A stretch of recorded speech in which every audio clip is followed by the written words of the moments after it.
Ladies and gentlemen, please welcome your host, Kerrigan.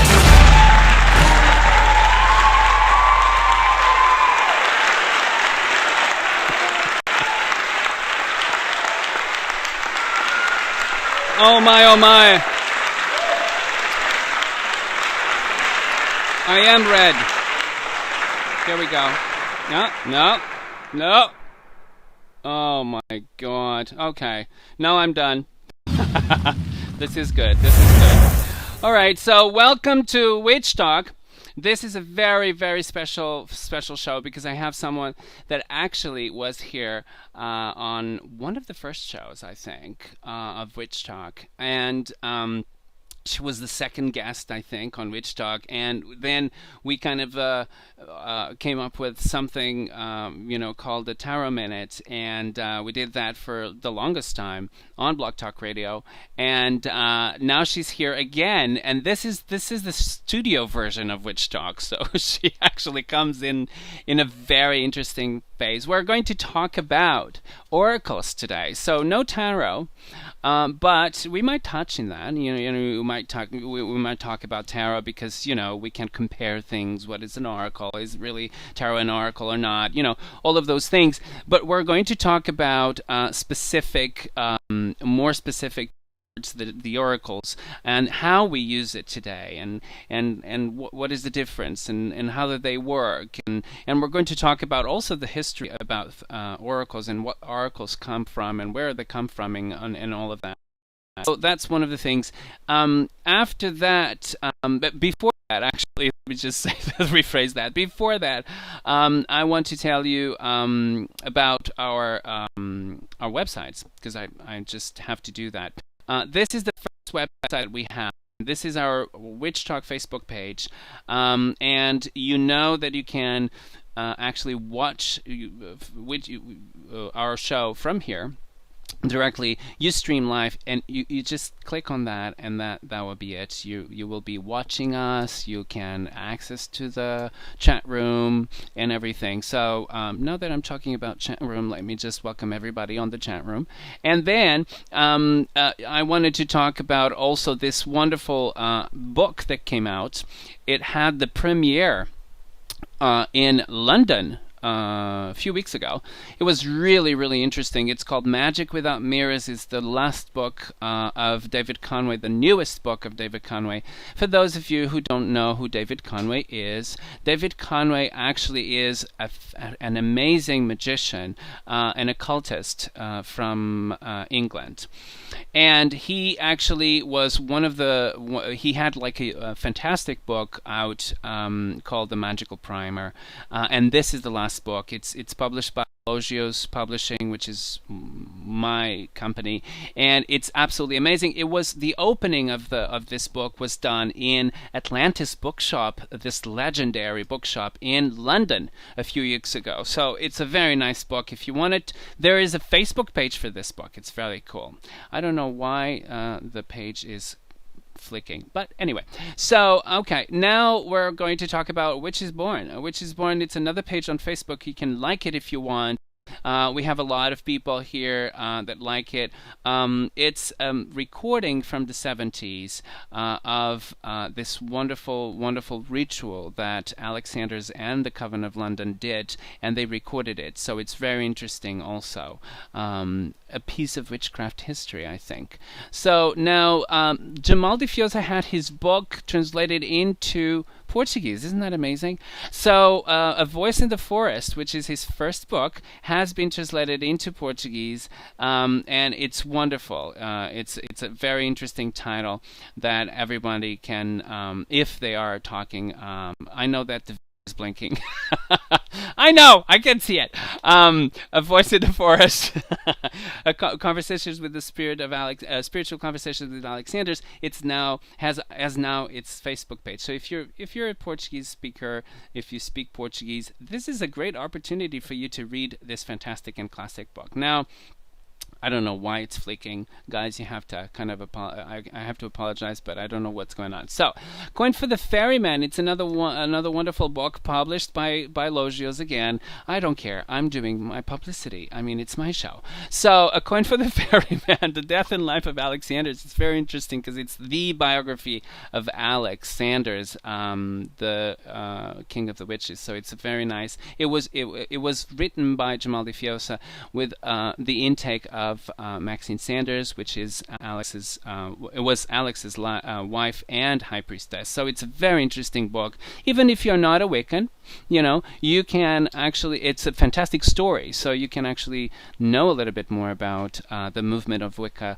in the 70s and late 60s in London, and how Alexander and Wicca came about. So it's a very interesting book. Logios Publishing is our sponsor. Here we are on the Facebook page of Logios Publishing, and that's it. I want to tell you about also our blog, our podcast page, which is witchtalk.buzzsprout.com. You can now go, there's a couple of new episodes on, so you can just download that if you want to through your iTunes. And that was it. That was kind of like, oh God. Okay, let me just talk about Convenire. Convenire is a blog that it's in Portuguese. It's about it's thoughts and opinions about traditional Wicca. So if you're Portuguese and if you want to talk about these things or read things about traditional Wicca, this is the right place to go.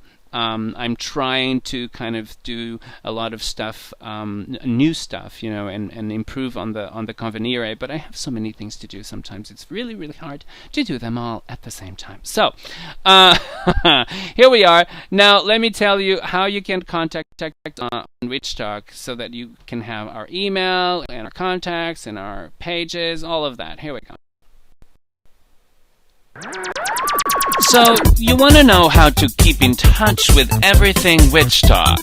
Go to www.witchtalkshow.com and follow all the latest news. Listen directly to the show and enjoy it.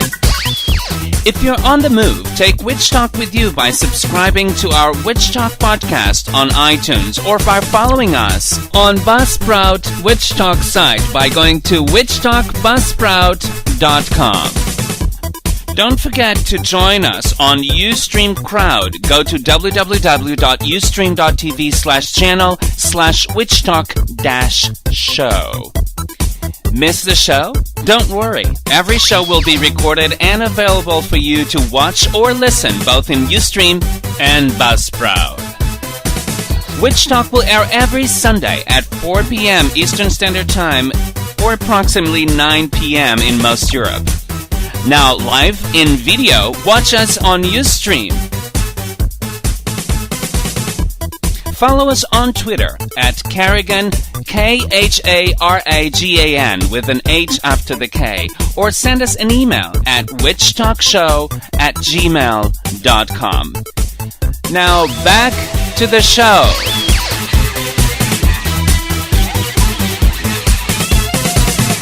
And here we are again on the show with,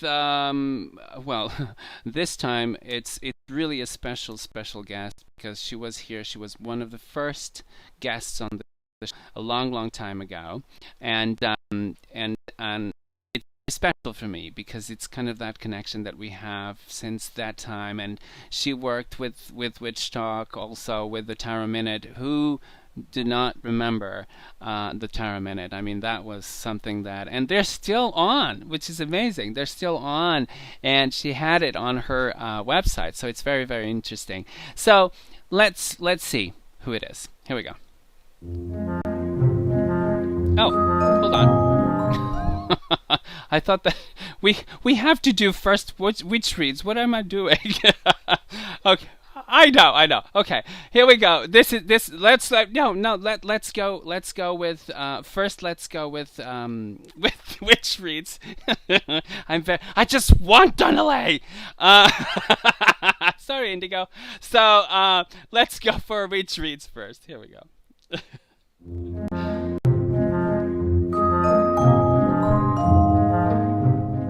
Witches talk about witch books.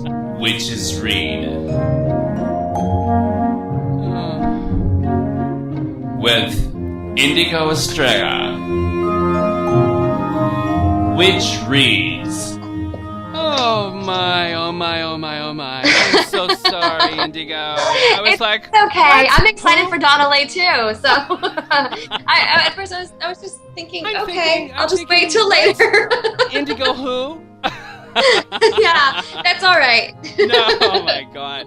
All right, so which reads, and this is very interesting because you're going to do an oracle kind of review, which is always very, very nice because, you know, we try to do the witch reads in accordance to what we're talking about, right?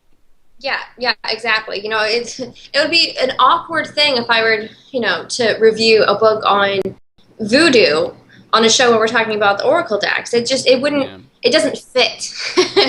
So when I scheduled the shows, I tried to schedule my witch reads to coincide with the theme of the program as best as I can. Absolutely. So when I saw that Donnaleigh was going to be talking with you about oracle decks, the first thing that came to my mind was the transparent oracle, because it's been sitting on my shelf beckoning me to pick it up and try to play with it. So I was ecstatic I was able to have the time to really just focus in on this deck. And I have a few other oracle decks, but this one, I'm a fan of Emily's transparent tarot, so I knew I was gonna be happy with this deck, and I'm right.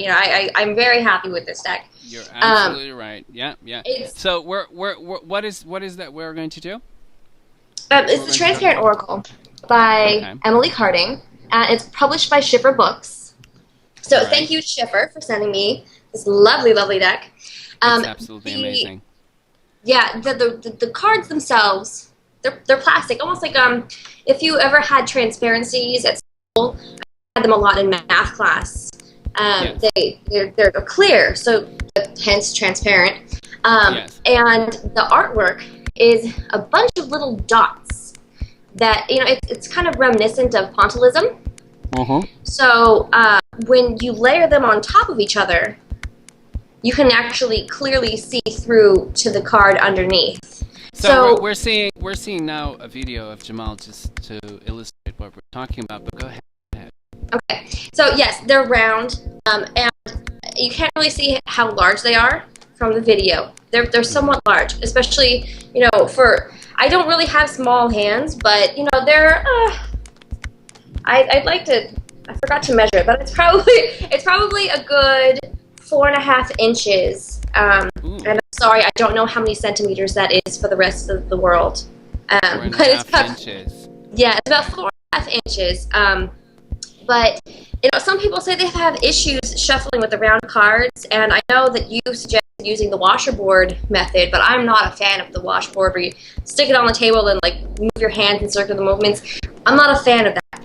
But I take them into 2 decks, a deck in each hand, split it in half, and I just kind of drop it into each other, and just keep shuffling it like that until I feel like it's appropriate. Oh, all right. Okay. So that's 11. By the way, that's 11.5 centimeters. So. Okay, perfect. Thank you. Okay. So it comes with a white reading cloth, which you can see in the video, so you can actually get to use on it immediately, because it's very difficult to read it on anything other than a light colored cloth. Yeah.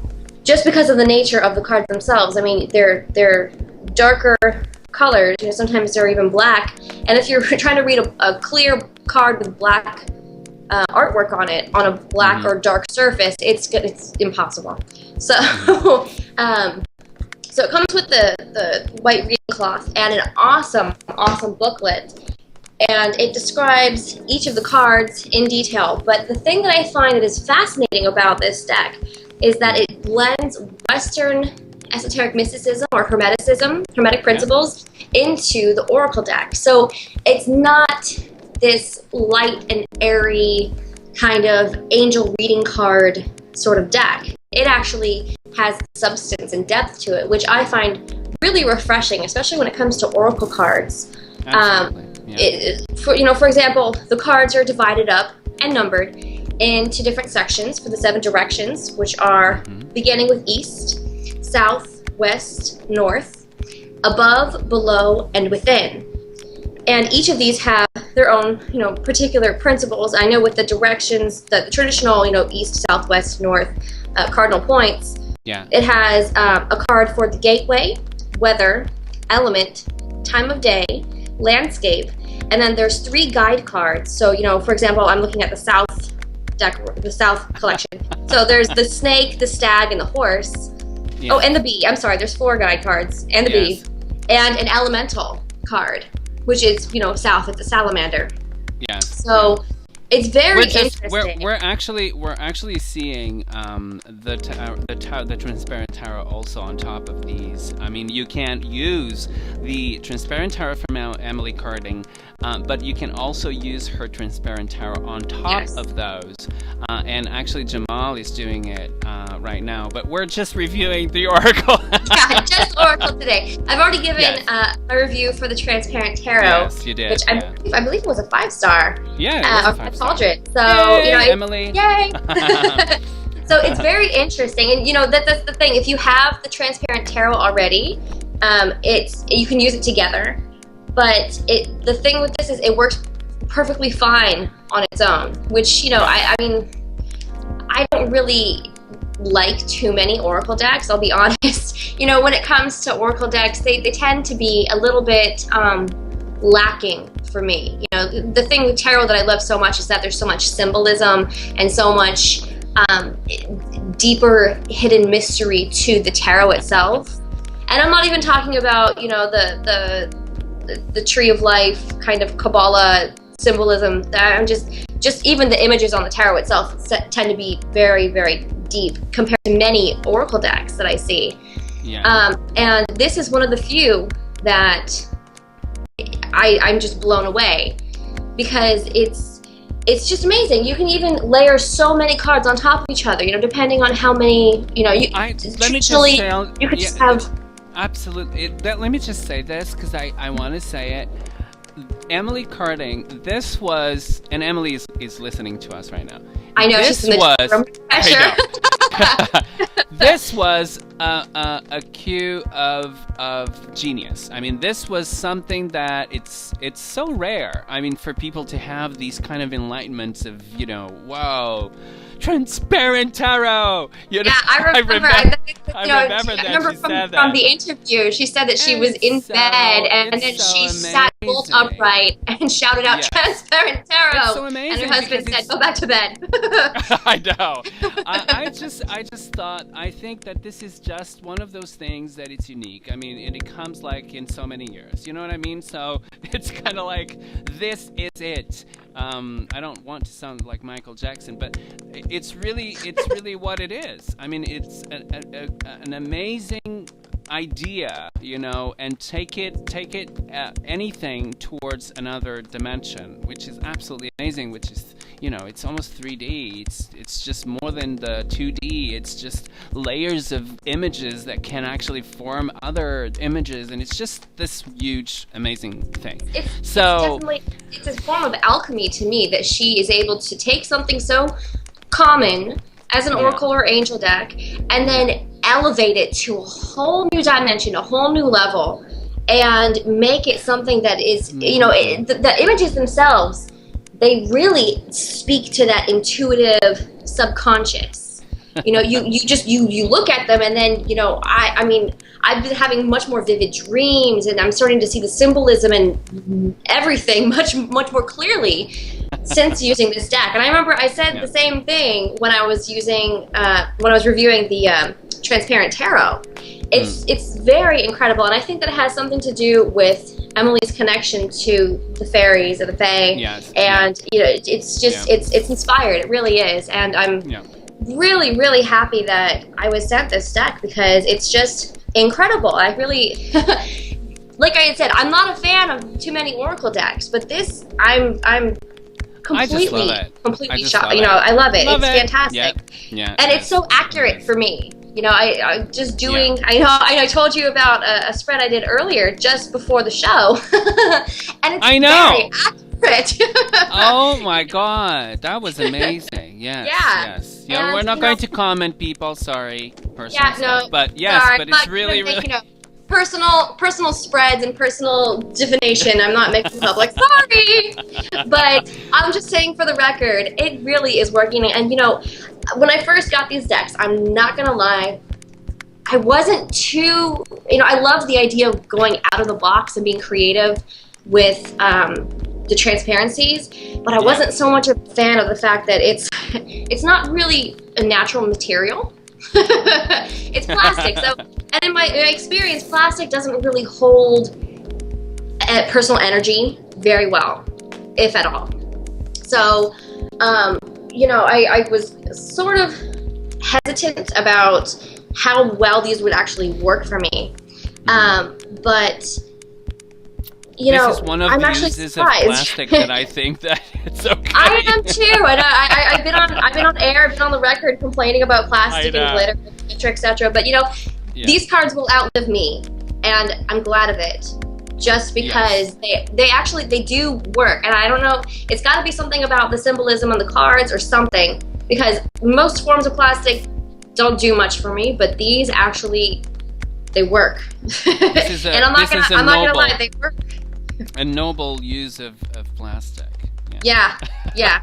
And like I said, they'll outlive all of us. But that's a good thing. So just gonna say for the because I think I forgot to mention, when you first get the deck, make sure that you give it a little bit of a twist so that it can crack. There's some little sheets of like thin tissue paper between the cards when you first get them. So, it's split up into the different sections, but it's still that same like thicker transparency. So you need to give it a little bit of a crack so that the cards separate. And me personally, I prefer, kind of taking some window cleaner to it, just so it gets really nice. And, there's a little bit of a white film when you first get it. Just nice and clean. It doesn't affect anything at all, having the film on there, but, it's like, more oh my God, I just wiped my transparent tarot. No. Oh my God. But it helps when you layer them. Yeah. So there's that film in between. It just kind of, you can see straight through and clear to it. Yeah. But it's not really necessary. That's just me being a clean freak. But that's just me. But I know Emily's saying that she wishes that there was another option than plastic, but you know what? Yeah. How is there another option than plastic for transparencies? There isn't. And this is such an innovative thinking that it's it doesn't really need the only other option that I can think of is something organic that's it's egg whites. And you can't really shuffle with egg whites, even if they're dried. So that's it, you have to kind of make a kind of a compromise. It's not it's plastic, but at the same time it's innovative and it's outside the mold. So I think that many cauldrons we have here. I'm giving it 5 cauldrons. Ooh, wow, that's amazing. That's really good. Yeah, well, I mean, I'm just blown away by, not only the accuracy, but the symbolism in this too. I don't know if I can stress that enough. It's incredible because, it's so deep and it connects every aspect of the world around us. Yes. From the cardinal directions to the above, below, and within. And the within in this deck is your inner self, your psychic self, that intuition, and it ties that all together with the planets above, and the world tree below, and the ancestors and the she, and it's just fantastic. I don't know if I can. It's bringing everything around you into focus in a way that I don't think I've ever seen any other oracle deck do. Yeah. No, I just love it. I really do, and it works perfectly. It's Yeah, absolutely it's amazing. I amazing. just said five, five, five, five, five, five, five, five, five, five, cauldrons. So, Yeah, and you don't give 5 cauldrons very lightly. I know there's mention in no, the chat. you don't. Not Yeah, at all. no, So not at I think all, it's the not at first all. time in many months I've even given 5 cauldrons. I know. So. But Emily is one of those people that I'm really glad. I mean, we have this passage through the earth and this lifetime, and I think that Emily, it's one of those people that I'm very glad that we actually are born here and actually have known her, because she's really, really cool, and she has all of this connection with, not only with the fairies, but all of, I think that she's very connected all around, and Yes. and she's an artist, so it's everything is connected. It's just such a wonderful and a privilege to know her. Yeah, she's you one of know. those extremely creative people where you just look at her and Yeah. become inspired. Really, Yeah, and yeah. her work really does speak to the Yeah. kind of person that she is. She definitely, that Aquarian nature, just breaking out of the Yes. box and thinking of Yes, something yes, yes. completely out there, but it works. And It's just wonderful. It's yeah, wonderful. it's I fantastic. can't wait to hug her. To tell the truth, I can't. I can't wait to hug you. But it's just amazing. It's really, really cool. And this is a wonderful, wonderful job that she made with this tarot deck. It's absolutely amazing. I just love it. Love it. Love it. Love Yeah, it. it's fantastic. 5 cauldrons, and it's amazing. I really am happy that I was sent this deck. Thank you to Schiffer. Thank you to Emily. Thank you. Thank you to thank you to you to actually get us on this wonderful review of this tarot deck. It's not tarot deck, sorry, this oracle. So it's really it almost illustrates 100% on what what an oracle is. It's absolutely amazing, and we'll talk about that a little bit later. But it's really what it is. It is something special and something that channels, what the gods have to say, or what divinity. And have to say, the thing that I think is fantastic, like I said, it brings into focus the entire universe around you, and it kind of it puts perspective of where your place is in the universe, and not only what your life is, and everything, your inquiry. And then you start seeing signs around you in nature, and the song that might just happen to be playing on the radio when you turn on your car. It's just little things that that's like signs from all around you that kind of, you bring the focus into that other intuitive side that might not have been switched on completely prior to using the deck. So it's fantastic. Now, what would you say to people when this is a complete new idea? I mean, this is a complete new deck. I mean, people are used to cardboard kind of thing. I mean, not cardboard, but just paper. Yeah, pieces of paper. Yeah, pieces of paper. So they feel very comfortable on it. What would you say to someone that, I really don't know about plastic and transparency? Well, I was one of those people, so really. What was it? What was it? I would say just start using it and see what you think after a week, and it will take less than a week. But just start using it. The thing that I find, I'm always willing to give things a go and have a try at it, to see what it'll do. Because I've used regular paper cards before that haven't really done much for me. Yeah. In the past, and this is a non-paper card. This is definitely plastic, but it works better than those cards have. Oh, and it comes with that little book. I mean, it comes with the booklet. It explains in detail. And there's actually the pictures of the cards in a few times. There's kind of like a chapter heading. Yes. So for East, there's a chapter heading with the different cards, and in their numbered order. And then you flip to the proper description of the card. There's another picture of the card, and it describes it in more detail. So it's actually a pretty thick book.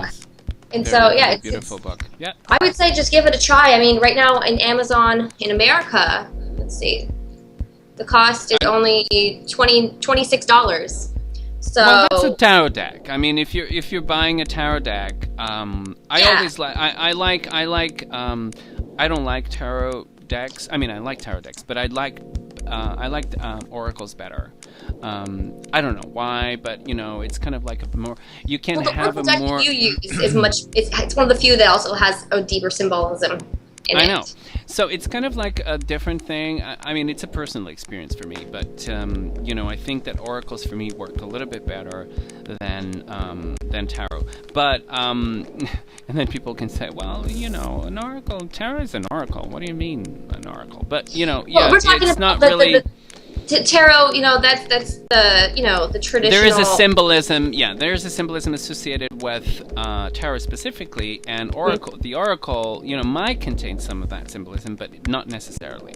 So that's and vice what I'm versa. The tarot could contain some symbolisms that are found in this oracle deck. Absolutely. But it's different. It's completely different, and these are. The only signifier that there is a progression in these cards is a number on the bottom. Yes, yeah, and you can see the number when you lay them down. I mean, it's we have this, we have that, we have 3, we have 21, 20. It's just something that you can see, right? Mm-hmm. But the thing that's amazing about this, and I find most often in good oracle cards is you can spot instantly something that is meant for your intuitive side to pick up. Tarot, it's much more cerebral. You need to know the meaning of the card. You can use your intuition while reading to when you're looking at the images and the artwork of the card, which I think a lot of readers use that intuitive side for their readings, but with oracle cards, and especially these oracle cards, it's just so easy to just glimpse at it and see instantly what is meant for you to read. No, I don't know. I don't know. There are symbolisms associated with the cards, but sometimes people, I should say what is it I don't know what to call it because it's not really cards because it's round. So it's the. Well, there's also the Mother Piece oracle cards that are also round, and there's just a few oracle cards that are round. Are sometimes are. So it's you can call them a card because. Yeah, that's fine. So I think that some people like to not read the book and make up the what the images are actually telling them, and go for a more intuitive kind of building up on the pictures that they see, and that's fine too. I mean, if that works for you, that's really really great because I think that you would be building on what Emily actually did with this oracle, which is like inspiration. So you are inspired by Emily, and then you just put up your own meanings on each of the things. Yes, but at the same time, you can do that with this deck, very easily, and I think that eventually I probably would get to that point, but I would prefer to read the booklet and see the intended meaning behind it,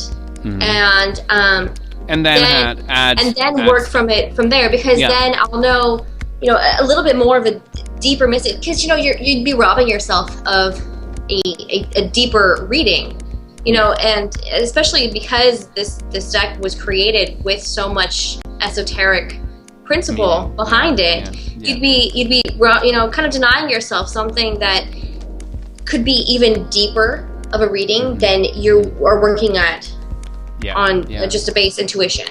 Yeah. So keep in mind, if you have the Transparent Tarot, you can also use it with Transparent Oracle. They go together if you wanted to do so, and if you wish to do so. So it's really, really cool. It's wonderful. 5 cauldrons from Indigo Australia. Thank you so much for this wonderful review. Thank you. Thank you. Thanks, and Emily. You're going to be.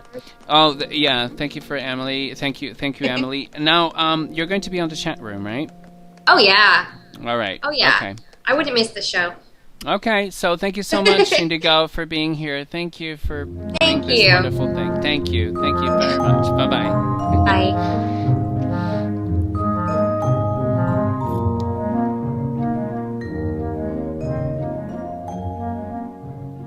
And that was Indigo Estrella, The Transparent Oracle by, oh my god, I'm again kind of, oh, okay.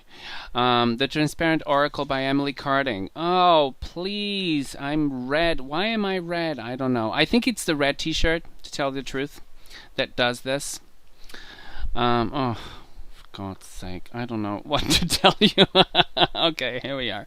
So, wonderful, wonderful review of the Transparent Oracle, and a little bit of Transparent Tarot also in the mix, by Emily Carding, an inspired priestess of the goddess that came up with this idea. So 5 Cauldrons, Emily, thank you so much for being, who you are, and to create these wonderful things for us. Not only your art, because she does an amazing, amazing art, but also for being, on top of these things. So thank you so much. Now we're going to go to the introduction of our guest today. And here we go. Donnaleigh de LaRose is the famous host of the award-winning Tarot Tribe Beyond Worlds radio podcast at tarottribe.com, and is a member of the American Tarot Association, ATA, and a certified professional tarot reader through the Tarot Certification Board of America. She has studied under certified tarot grandmasters at the Tarot School located in New York City, as well as with the American Tarot Association. Donnaleigh has also enjoyed writing as a contributor to Tarosophy International magazine, the American Tarot Association's quarterly journal, and as well as the ATA's Tarot Reflections newsletter. Ladies and gentlemen, please welcome my guest today on Witch Talk, Donnaleigh de LaRose.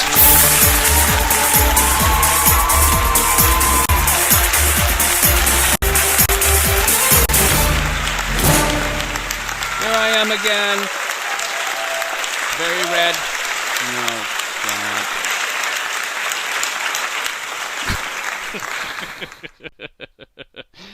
Hello, Donnaleigh. How are you? Hi, Karen. You're going to have to take that red shirt off and go topless for us. That's all there is to it. I'm so glad that you're here. I was so, thrilled to know that you're coming back again to the show, because this is a new format. I mean, you're in this big, huge screen, as you can see. I mean, it's amazing. Look at you. Isn't that amazing? It's awesome. It's awesome. I would have loved to go on webcam. Yeah, I know. If I could Photoshop a webcam and then take a couple of wrinkles on it, put a filter on it. You don't need that, ladies and gentlemen. She doesn't need that. She's just making, it's not necessary at all. And, Donnaleigh, this is amazing. We're going to talk about oracles, which is kind of like a lot about oracles, and you're an expert in tarot.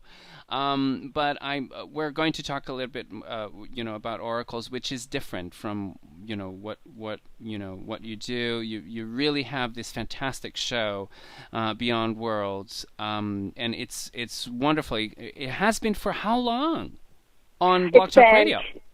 2.5 years now, and we've had close to 200 episodes now. So it's all this tarot classes. It's because the shows are educational. Every show has kind of educational tarot twist to it. So it's not a fluffy show. We have a lot of content, and for people that are interested in learning more about the tarot. And I'm very grateful you had me back, Kerrigan. I'm just so excited to be working with you again. And, as you were doing the review of the Transparent Oracle, I was throwing down cards saying to the Oracle, okay, so we're going to be talking about you today. Can you tell me what an Oracle is? And I was like, this deck is amazing. It's amazing what it pulled through. Do you want to hear what I got? What do you got? I want to know. What it is it? defines, really, when it comes right down to it, this is what oracles are. There were 4 cards, okay? So I'll tell you first what the cards were, and then we'll go into what they were. So, First of all, I'll give you the numbers if anyone has the book. It's 27. It's the guide that's called Salmon, the fish. And then number 44, the moon. 63, which is touch. And then 19, which is the bee. And the bee came up twice because when the show first came on and I pulled it out, the bee, I just pulled it out, and that was the first one. So that was significant. So I'll talk about why I think that's so important. Yes. So first of all, the salmon made me think of, everything for me goes back to the moon card, but back to tarot. And I think of the moon card in the water, and, salmon is in the water. And water tends to be it's Pisces, it's very psychic. It's very flowy, it's very intuitive, and salmon is about cycles and tradition. She says of key words of this is about wisdom and memory, and I think a lot of the intuitive we have is in that collective memory that we link into when we're doing readings. She says it has to do with history. I'll tell you about that in a minute, and knowledge. I said, okay, wow, what an amazing first card to get.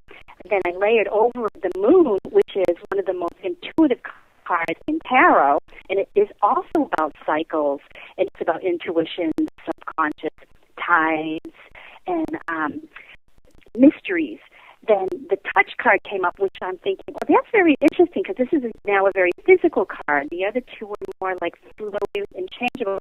Touch is a very physical thing, and she said it is about physical sensation, comfort, creating contact, a connection, and I think that connection is very significant here in making contact. Mm-hmm. And she mentions the word support, which is also, I'm going to link back to that word again, because I think that's what the oracle is. It is a support. Mm-hmm. Now, the last one, the bee, as it turns out, was one of the most important ones because it refers to that support. The bee is about, how they're in a hive and they're a very community animal and they communicate with each other and they tell each other where to go and where to find the best flowers and they have the dance. That's what we're doing when we're reading oracles, is we're doing that dance. And Emily says the bee is about generosity, community, teamwork, humility, harmony, and service. So what she just told us in that reading basically is what we're doing through the salmon and the moon, which is the intuitive flow of things, trying to figure out our inner feeling in touch, because what we do is we use something physical. When we use an oracle, we're depending on something in the physical realm to help us tap into the intuition. So whether it's beads or stones or cards or runes or dice or bones or shells, it's a physical thing that we're pulling in, that we put together. And then the bee has to do with what we're doing with it. So we are either helping ourselves by learning how to better live our lives or take the right direction. And what we're also doing is connecting with the community, because we're helping, as intuitives, helping other people understand the best way to live their own life and to do it. And I really love that Emily put the word humility into the bee, because when you're doing readings, you have to completely let go of ego and beliefs and everything. You just have to give it like it's said in the oracle. You have to let go of yourself and let the oracle pull through, and then through it, you become the oracle. We are a living oracle. So then I said, okay, so if we were to sum this up in one word, how can I summarize this? And her oracle says the turtle. The turtle came up, and I was like blown away, because do you know that turtles were one of the first forms of divination? And they date back. Now, the I Ching is considered one of the oldest forms of divination. That's about 1,000 before the Common Era. So that's a long time ago. We're talking 2,000 years ago. But turtles predated that, and they date around 3,000 BC. Mm-hmm. And, what they really did with turtles is they used to take a hot stick, like a poker, and this goes way back. It was considered, it's thought to have been started by, it was a mythological emperor. He was considered one of the first emperors of China. And he would contemplate the patterns in the turtle shell. And what they would do is they would take a piece of a turtle shell and they would put a hot source to it, like a hot poker, and watch the cracks that would emerge from the shell, and they would read those. And that was one of the first sources of oracles for people. So I'm thinking, well, that is just the most amazing amazing thing that came up. And, it was thought at first that it was a mythical thing, that this man, his name was Fu, S-H-I-C, and he was considered mythical at first as the first emperor of China. And he is also reputed to be the inventor of writing and fishing, salmon, and trapping, as well as discovering the I Ching trigrams in the back of a turtle. And he lived around 3000 before the Common Era. But they did find out that they found something in the late 1800s where they dug up some facts that showed that he was, in fact, a true person, and that there were people. He had a whole community of people that would do the divining. So he apparently taught people how to do this, and that's another thing. And, when we work with oracles, is we can help each other learn ways. But he would have the descendants, they called themselves the Many Fu, and it was this ancient clan of female diviners. And it's so interesting. The moon tends to be, the moon one that I drew, a very female card, because the females have cycles and females tend to be very intuitive, and that's, again, he had the female diviner. So her card that came up on my reading weaves through the history of oracles as they first started, and we're still using them today. And no matter the differences in circumstances 4,000 years ago compared to now, we're still looking for information to help us live our lives better. And there it is. Amazing card. Absolutely. It's amazing. Let me just tell you a little bit about oracles, because this is the history part of it. And it's very interesting, and it's something that's so ancient. I mean, I think that, once you have language, you have an oracle, because, there's meaning to the words, and there's, and there's someone holy, that in the tribe. So you want that person to connect with the forces of nature or the gods, and then you want them to actually tell you what they're saying. So, these are very, very raw necessities on the human being. We want to know what's coming up. We want to be prepared. And this is why we do tarot. This is why we do, it's a map. We want to know the map. We want to know the road. We want to do the right turn. And that's exactly why we do this, and it's also a tool of the soul. It's also a tool to attune yourself, to grow, spiritually. So oracle, it actually comes from the orare, which is, a Latin word, and it means to speak, and it's very interesting. It was connected with the priest or priestess that would actually predict something by saying it. They were the vehicles through divinity, would go through, and they would speak to you the voice of the gods. They were the voice of the gods. And it's another, this is what it is, but the other thing is that it can be referred also to a place. An oracle was a place, and there's so many places. I'm going to talk a little bit more about it. The places where utterances were said, and it's just an amazing thing. And those utterances or those words that were said, by those priests and priestesses were actually called kresmoi, which is a Greek word for what they say. So the words that the gods' words, the gods' words were the kresmoi. Oracles are also considered to be portals, and still today we portals through which the gods can communicate with us, or divinity. I'm not kind of like saying, oh, it's the gods.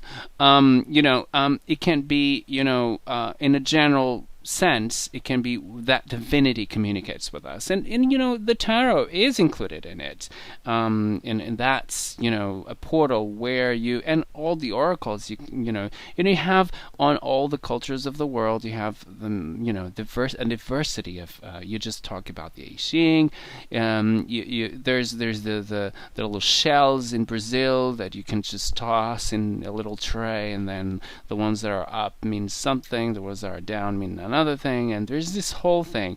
We're being used this since we were using fire, so it's kind of like, really? It's a long time ago. This was different from what people did the difference between oracles and mantias or mantias was the seers. It's a little bit different. The seer is someone that interprets signs in the sky, for instance, the fly of the birds or the clouds, or something like that, or the stars. It's different from for instance, animal entrails. Those things are not really considered to be oracles. They're called mantias or manteas, which is different from an oracle. An oracle is someone, and it always was seen as this, someone that actually was speaking the words of the gods in a certain place. The most known or famous oracle was the Pythia. And the Pythia was a priestess of Apollo in Delphi, and she was, people say that she was inhaling this toxic fumes from, a well that was cracked in the, in the room, and the vapors will come in, and, she would kind of going into that trance state, and she would just, speak words, and the priest, but this is very interesting. The woman was the Pythia, and a Pythia was always a woman, but the ones who actually interpreted the words of the Pythia were men. They were priests, and those were the ones who actually delivered the messages to whomever was asking for it, which is very interesting, isn't it? So, and then they take over. So it's very interesting to know that men were like involved in these things, and then they were the ones who actually delivered the message. Did they delivered it correctly or not? That's one of the questions that we can't really answer. There is a very old oracle, also called the Dione oracle, and the Zeus also at Dodona or Dodona in Epirus, and we're talking about second millennium BCE, or before the current era. And this was the oracle of Gaia. This was the oracle of the mother, and it was very, very old, or Rhea, also called Rhea.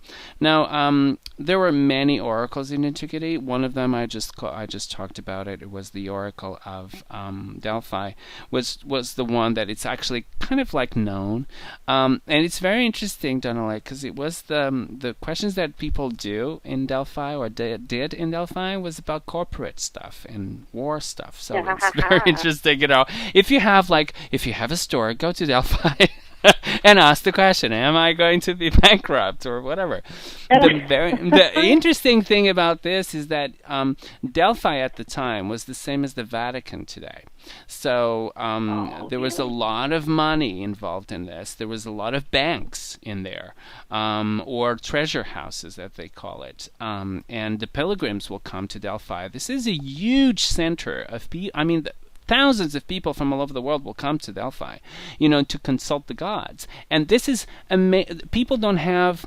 It's way more than that it is today. It was thousands and thousands. Well, I think that Vatican is visited by thousands of people every day, but it was just as much as in Delphi. And you would have law houses, you would have banks, and insurance companies.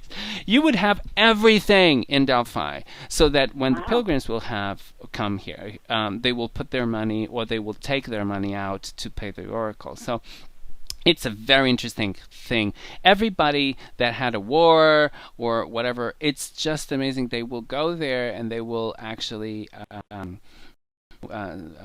consult the oracle, and they will tell them whatever the prediction was.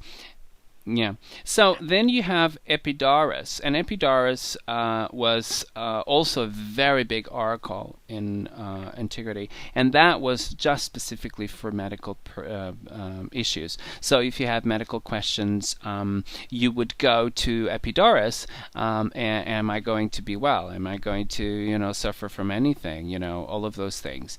So I think that we lost Donnaleigh. Did we lose Donnaleigh? Maybe we did. Did we lost Donnaleigh? Yes, we did. Okay, let's call her back. So, I was talking about Epidaurus and how Epidaurus was. So, medical questions. And how did this happen? Oh, she's busy? Well, you're not supposed to be busy, Donnaleigh. You're supposed to talk with us. Busy? Again? All right. see if we can. No, busy again. Okay. Let's see if we can. Oh, here we go. Here we go. Donnaleigh, are you there? All right. Okay. Sorry about that. No, it's okay. I have a question for you before you go on. You know how you mentioned that entrails, you gave it a name, it said Mina something, and you mentioned that it was not considered an oracle. Did they mention why and what separates it from an oracle? Like what would entail? Entrails. Well, entrails was something that the thing that distinguishes oracles from seers is that the seer is the one who is actually interpreting it.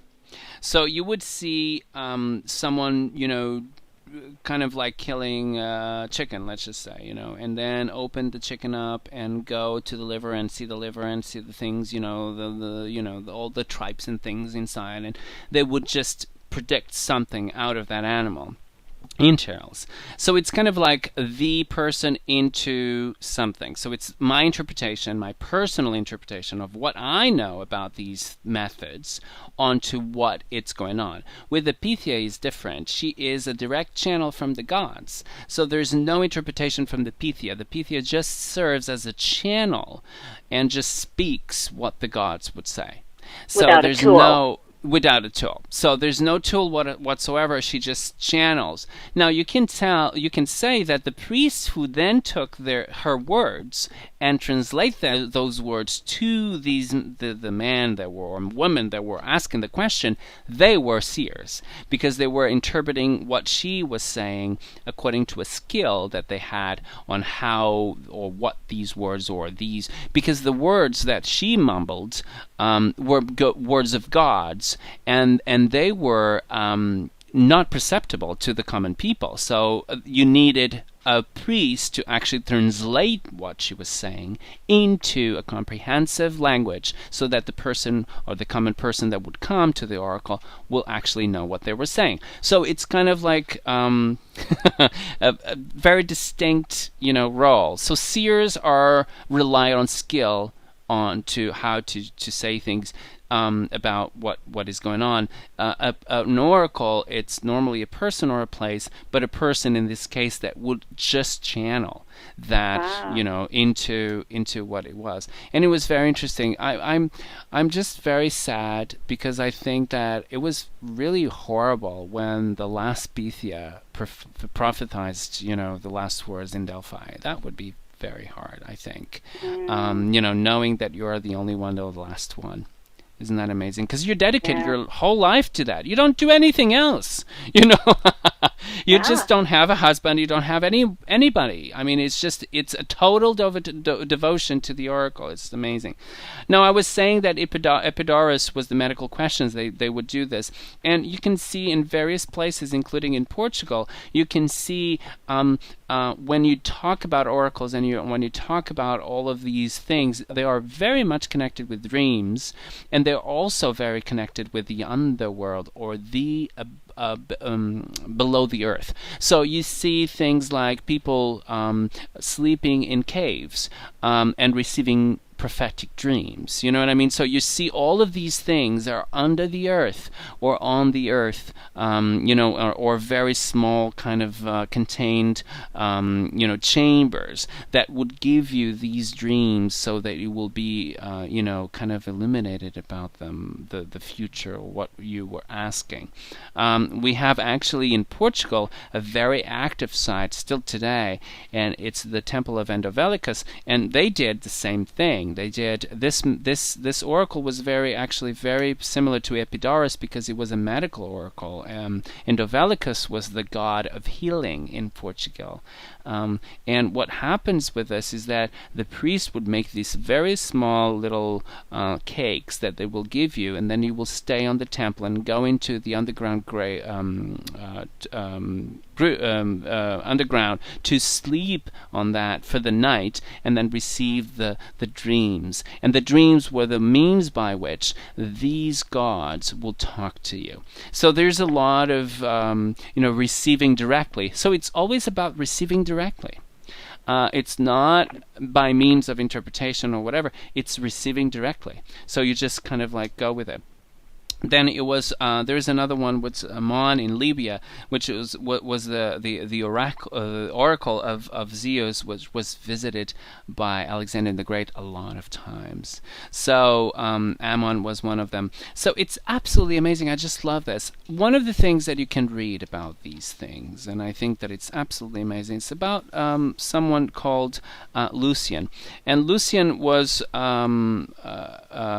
someone that actually did.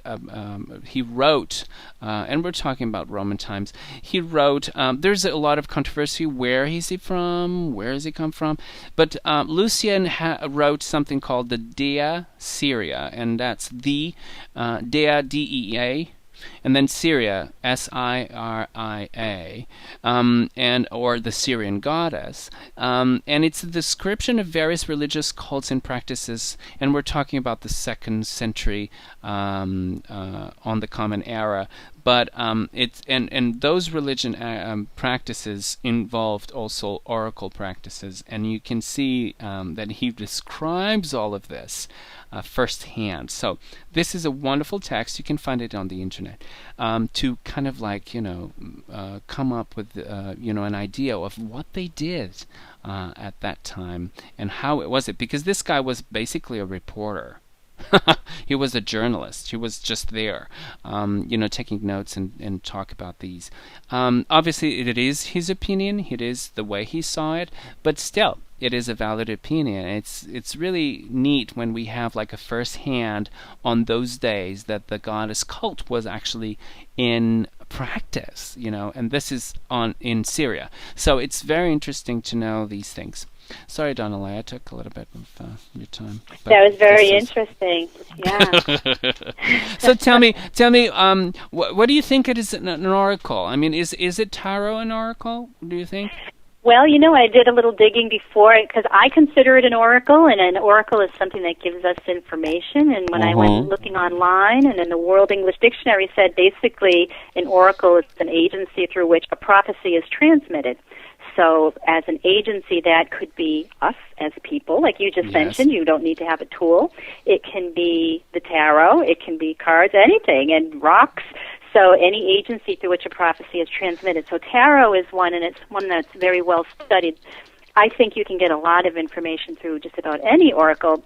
Just because I'm more studied in tarot, I feel like I can get more information out of it. But I know people who read runes who would tell me they could get more from runes than they could from tarot because that's where their study area is. If you keep practicing, you add information into your repertoire, and how they fall. When I read crystals, which I did before I read tarot, is the way that they fell, the clusters, were very significant. This cluster over here had to do with family, and you can tell if they were good or bad things that landed with it and who was doing what, and, it was a good phase of that. Just you get more techniques to pull into your pocket. But definitely I would say, yes, tarot is a very powerful oracle. Just one of many, though. Yes. Now, the thing is that you now have these things about, you have like this predefined, meaning of each of the slides or cards, that we call it cards, that, will tell you something. It's about blah blah blah. This is about blah blah. And it's the same thing. I mean, the Pythia was educated on what to receive and what to say and how things. So I think that it's the same thing. There is always a code that will that it's pre-established that will be later on deciphered by either the tarot reader, right? Or the Pythia that will be interpreted by them and then translated into the common people, or the people that come to see these things, or they seek the oracle. So it's very interesting because I think the oracle is the person. Not really, I mean, this is my opinion. I think that the oracle is the person that actually receives that. So I think that the tarot, it's actually a vehicle so that you are the oracle, Donnaleigh, I think. Yeah. You know what I mean? Yeah. Yes. Because, you know, you are the one who actually interprets that particular slide or card, and then you translate that into what the person actually is asking, or you're kind of like, you're the channel. So the oracle is the channel. These are means, these are tools that we use for, and we can see that they can be an oracle too, because they actually are the manifestation of, or the display that they do, are the manifestation of what the gods or divinity or any superior power is willing to share with us. But you are the one who actually interprets it. So I think that you're also the oracle. I agree. Without a doubt, yeah. So tell me, I know that you begin with the oracles, right? You didn't begin with the tarot at all. I didn't. No, I bought a tarot because I had a reading and I thought it was very cool. But when I opened it up, I had no connection with it whatsoever. They looked like coloring book pictures. They had no relevance to me at all. I put it on a shelf and forgot about it and really focused on the stone readings. And went back to tarot. It was maybe a year and a half later, something like that. Wow. But what I've done now is when I use the crystals is because I've become so familiar with tarot, I've pulled in tarot to the crystals. So I have one particular stone that represents strength, and I have another one that represents, say, the devil. In the tarot we have that prickly thing that we have to deal with in our life. And so I can see where that stone lands in their life outline, what it lands next to, and where the problems are happening. Mm-hmm. So, I would think, and it's funny because, you mentioned people don't even need to have anything, and it's true, and you've probably had those experiences too. I've had, for some reason, when I read people and I see people in their life, I can never get the living ones. It's always someone that's deceased, but I would love to get the living ones, but I guess the dead ones come through. But there's, for example, just one example, I was reading one lady, and I'm staring at the wall, and I'm seeing this man, and then the wall, there was a little carving, and it looked to me at the moment like a W. No one had carved it. It was just like the plaster, the way it. I'm seeing it. I said, this is weird. I'm seeing a W, so I'm going to throw it in. And she said, yes, his name was Wayne. So, it's just like whatever's around you can end up being a part of that experience, the whole experience that happens. Yes. And, you even mentioned when you have tarot, you have a certain, like a vocabulary for each card. And there are times when you got to let that go, too. You have to know when to let that go and to look at the images right for what they are. Sometimes they're very literal. I think Emily's deck, her tarot deck, the Tarot of the She, is really fabulous for that because she has different imagery than many of us as tarot readers are used to. So you really got to look at what functionally is happening in the images, and you'll see that sometimes it's kind of a snapshot, like a photograph of the situation. Yes. No, I do believe, and I want to believe, that we are, by doing this, and I'm including you, Emily, and every other people that reads tarot or seashells or whatever it is, we are continuing an art form that has thousands of years. I mean, it's thousands and thousands of years, and we are honoring, our true ancestors were the Pythias from all the Delphi and all of those women that actually died already. And all the priesthoods, that they did these predictions and looked at the stars. And I'm talking about Mayas and Aztecs and all of those people. We're continuing to do this, still today. It's just amazing how human nature doesn't change. It doesn't change. We want to know. You want to know. True. Yeah. It's just Wouldn't amazing. you have loved to sit and have a lesson from those people and how they learned and what they saw and what things meant, and did the same sort of thing mean the same thing in different circumstances, or could things totally change based on your gut feeling? It would just be really interesting to sit and listen to what they had to say. Well, let me just say this to you. There is a technique called, and some people don't really believe in this. I really do. I'm sorry. I just have to say it. It's called astral traveling, and apparently you can go to the past, and you can actually, sit and learn and observe, just as an observer, not a participant, but you can actually observe. So you can actually go to, or ask to go to, a place where they are actually teaching, novice, priesthood or whatever, how to read the stars, or how to read, the oracles, or how to, you can actually do this in your astral traveling, which is a whole new show. This is not a show about astral traveling, but this is the thing.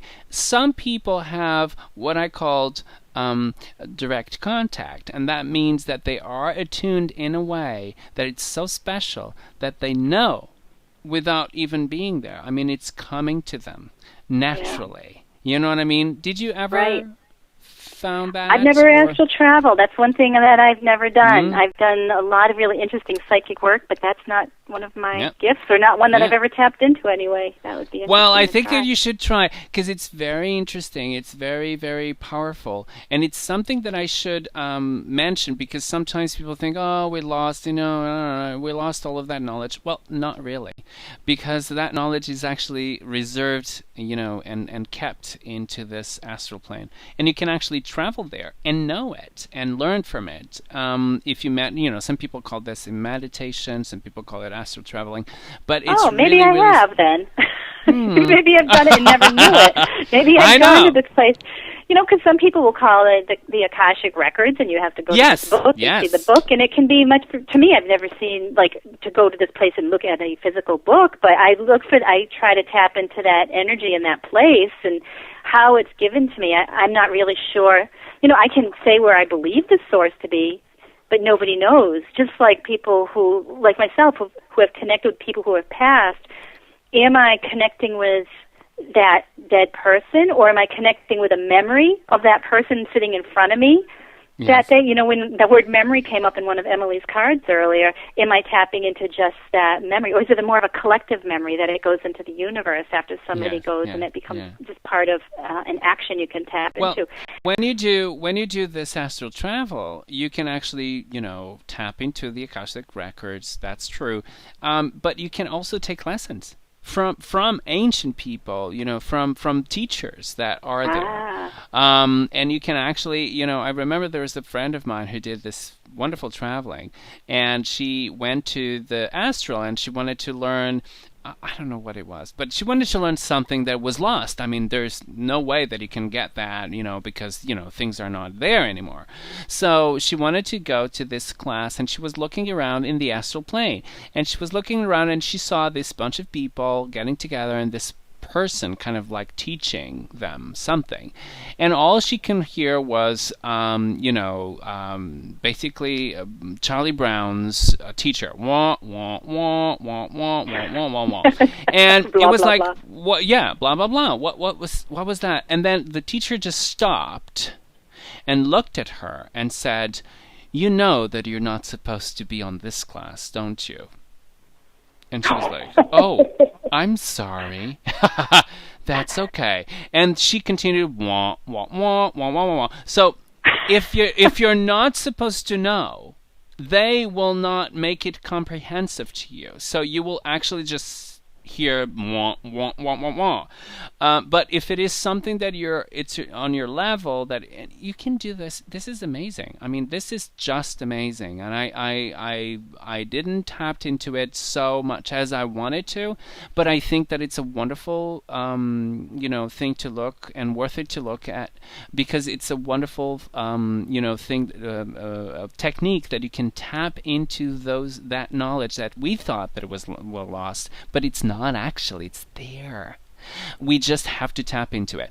And I was talking with Raven Grimassi in the last show, and he wrote a book. It's called The Coloring of the Ancestors, and it's that technique. He talks about it in a different thing, in a different way, but it is that tapping into the knowledge of the ancestors, of the people that went before us, to know how to do it. What is the technique? You can do that either through meditation or through astral traveling. You can actually do that. It's absolutely amazing. I just love this. Wow. It's there. We just have to tap into it, you know? It's not lost at all. Well, it's interesting that you can go there and they can say, sorry, you went to the wrong classroom, because I have dreams like that all the time when I can't find my notebook.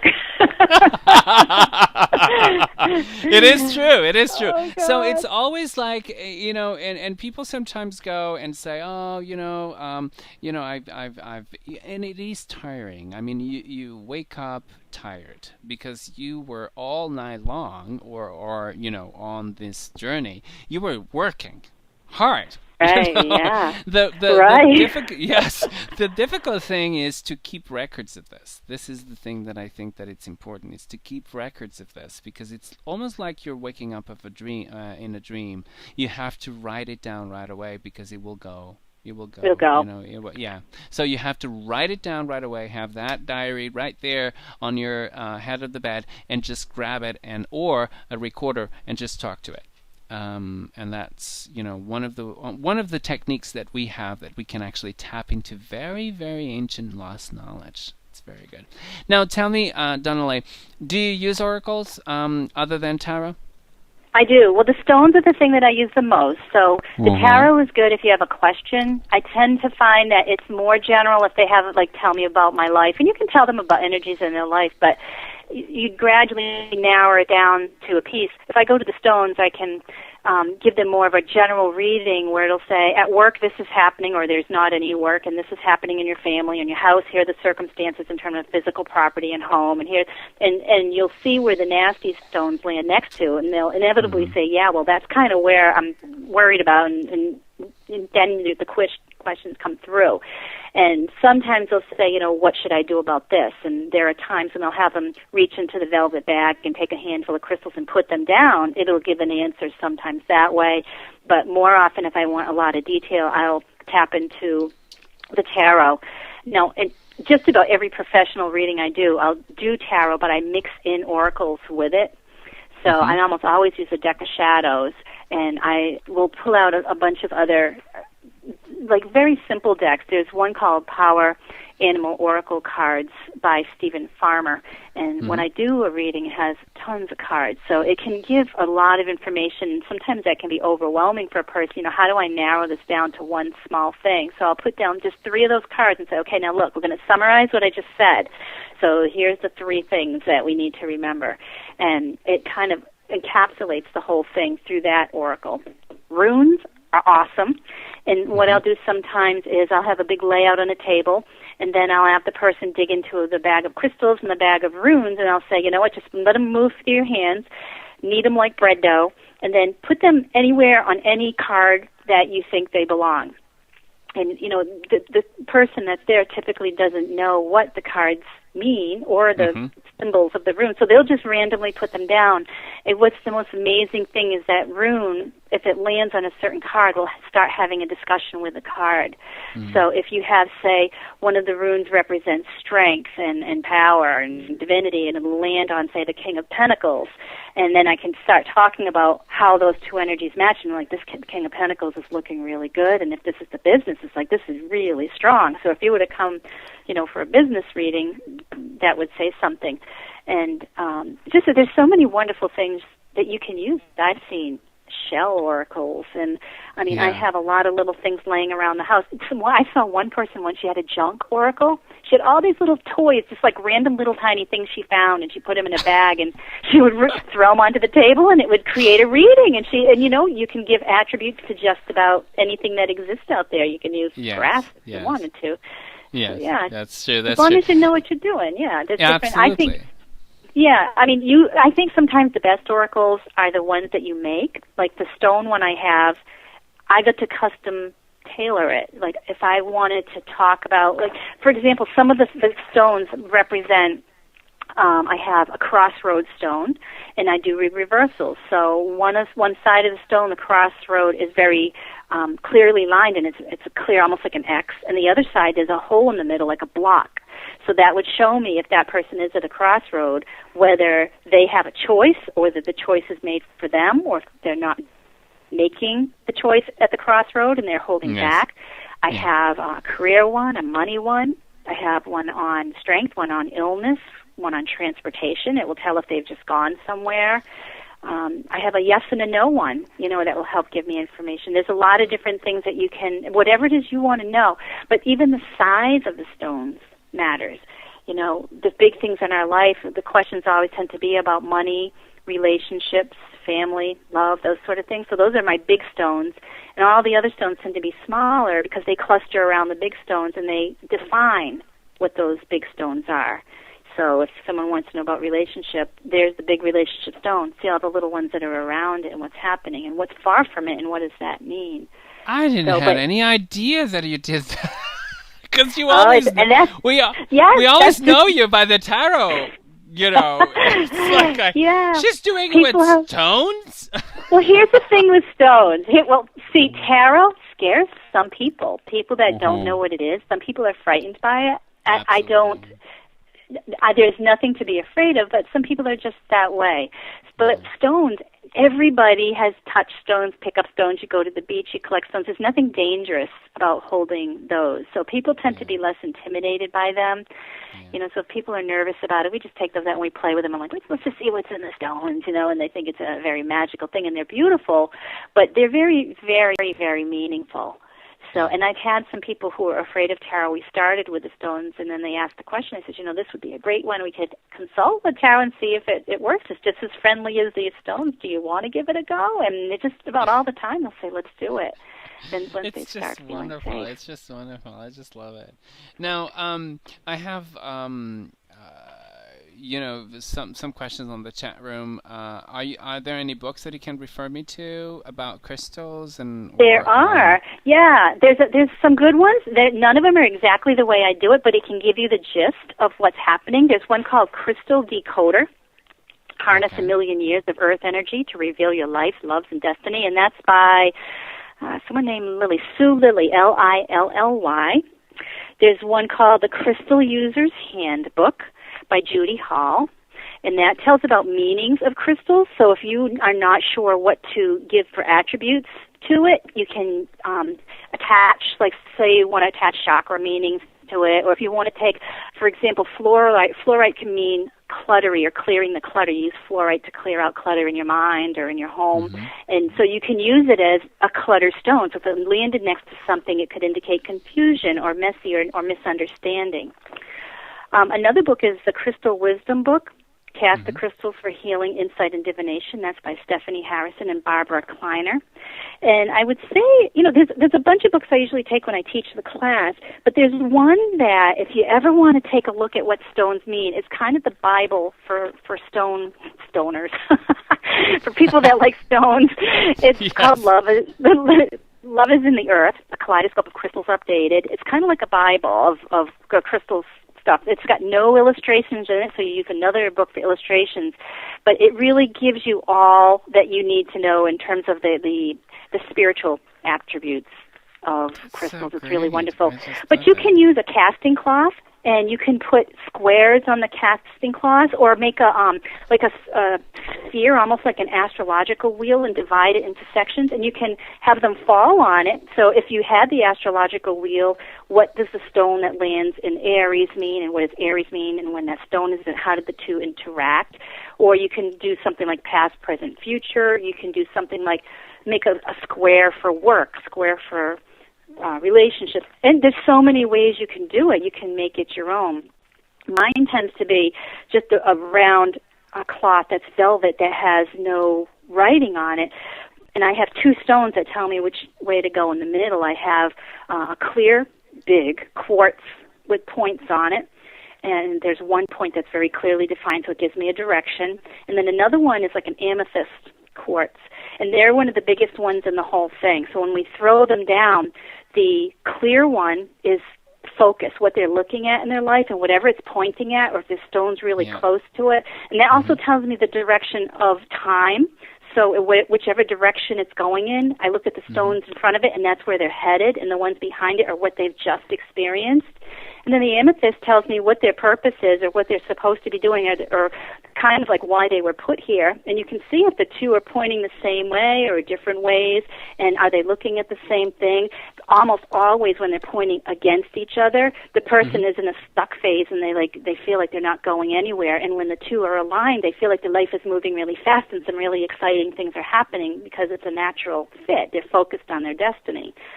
So, I mean, people can do anything that they want with those stones, but reversals, pick a stone that has a different front than a back. I always try to look for something with a weird marking on one side of it so that when it lands upside down, now you have another little nuance to your reading. That's amazing. I just love that. I just love the way you kind of, you know, when you have the gesture of this, Donnaleigh, I think that you kind of like, you can just do everything. I mean, you can just, you know, just do an oracle out of wood chips. I mean, you know what I mean? It doesn't really matter. Yes, you know? Try it out on yourself. You know, I always do this with tarot. Before I use any deck on a client, I try it on myself, make sure I trust it. Do you do that? You try stuff out on yourself, make sure it works okay? Yeah. Now, let me tell you what I use. I was just going to ask you what your oracle of choice is. The choices that I do is that this is a very, very old oracle deck. I mean, you can see that it's pretty much beaten up. I mean, you know, there's like a lot of things in it. But it's called the Oracle of Bellini, and it's a French oracle. It's very beautiful. I'm going to, it's gold, and it's absolutely amazing. It has the stars on the back. You can see that. The stars on the back, and it's beautiful. Now the whole images of it are very medieval. You can see that they're all kind of very old and very it's very strange. Oh, here we go. I'm red again. I'm channeling the devil, sorry. Oh, again. Oh my God. There you go. God, for God's sake, come on. That deck reminds me of almost like a Marseille tarot deck. It's got that it is, but Renaissance look. It is almost Renaissance, but it's just very medieval for some reason. It's really, really cool because it really tells. It's very accurate. It's scarily accurate, actually. But I can't just kind of like. But you know, the cards are very nice and very. Kind of well, this was done actually in 1845, so it's you can see that the cards are very, oh God, here we go again. I can't put them very close to the screen because I will turn red anyway. So, okay. Oh, God. Wow. Jules said you used this deck for her at the SC Pagan Day. Yeah, can you I ask did. your deck what an oracle is? Can it tell you something like that, like the transparent oracle did? What do you mean? Well, if you were to say to the deck to define, can it tell you, say, what is an oracle, and pull a card and then interpret what the deck says? Absolutely. I'm sure it does. I mean, I never asked that, but I'm sure it does do that. But the cards are very, very you can Google it. I mean, it's just amazing. It's the deck that was done actually by someone that was called. His name was Edmund Bellini, and that's why the deck is called Bellini. It doesn't have anything to do with the tarot, anything at all. The meaning of the cards. The only card that I can come up with that it's really, really kind of similar, it's the Tower. As you can see, the Tower is the Tower, a tower, and it's really almost similar to the Tower of the Tarot, but that's basically it, and it's called Accident. All of the cards have names on the boards of it. You can see the name, and it says what it is. So you don't need to actually memorize as much. You can be a little bit more free about it. And the other thing about these cards is that they have planetary correspondences to it. So you can see that this is a sun card. Right here you have the sun sign. And you have other cards with other planets, which is absolutely amazing. You can just look at them, but you know, they're very clear. I mean, this card, it says fire, and you can see that there are two roosters fighting, you know, and there's like this torch on the middle of them, so you can actually see that this is kind of almost like two enemies or people arguing, you know, towards something. So it's very down to earth. Let me just say this to you. The Oracle of Bellini was used with Napoleon Bonaparte, and it was used on his wife. And this oracle actually predicted that she would be the Empress of France. There you go. Ooh. So, and it was used also to predict things like, Victor Hugo, all of those people in France. So it's a French deck. I love French decks. I don't know why I have this fetish about French decks. The other thing, is the Oracle of the Triad. This was something that I just bought. It's done, and it was all made up by Dominique Dupla, and she's absolutely amazing. It's actually has a lot of meaning. The deck is into esoteric, traditions, meaning Rosicrucians, have some Christian kind of background. But it's very interesting.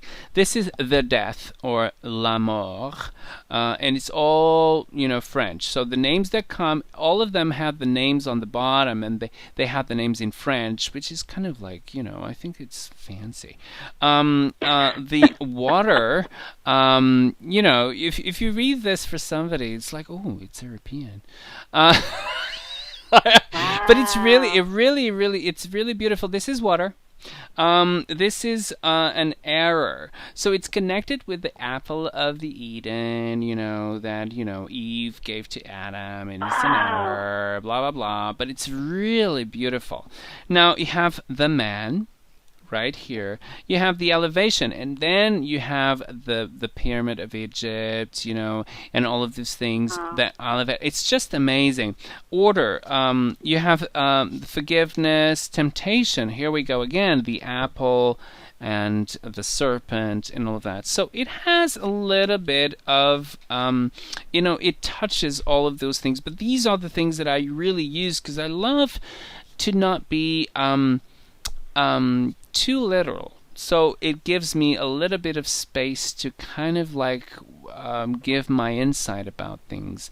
Sometimes I know that you have a fan that actually was someone that actually had a reading with me in this Pagan Pride Day. I don't know if she talked to you about it, but yeah, I think she's in the chat room right now. She did. She's bragging about your reading. I know. So she actually came, and it's just something that I don't know what to tell you. I mean, I just and let me tell you this. I used this deck when I was in Portugal a lot.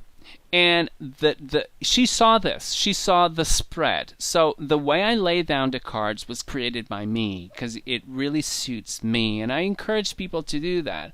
There are a lot of methods to lay down the cards, but I think that you should create yourself your own that speaks to you. That really kind of, okay, this part here on top of it, it's on your head. So it's kind of like your thoughts, whatever it is, like, preeminent now, that it's kind of like concerning you now.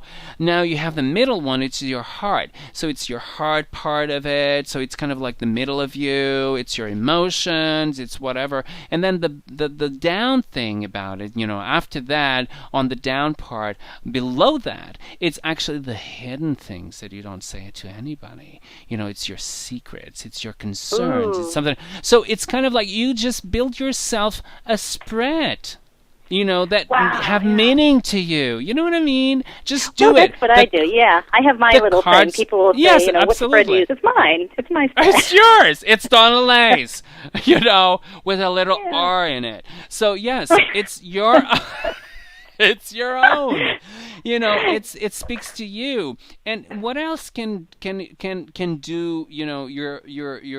to be, what else can you use to be a better, oracle or a better, tarot reader? It's your own method. Nobody can tell you, whatever. You can kind of mold yourself to the Celtic cross or whatever, but you have to create your own method, that you feel comfortable with it, that you are fast on the results, and that you can tell people right away what's going on, even if you don't know anything, even if they don't ask you a question. You just have to have that spread that tells them and nails it right on the spot, and that's what I did. So I developed that.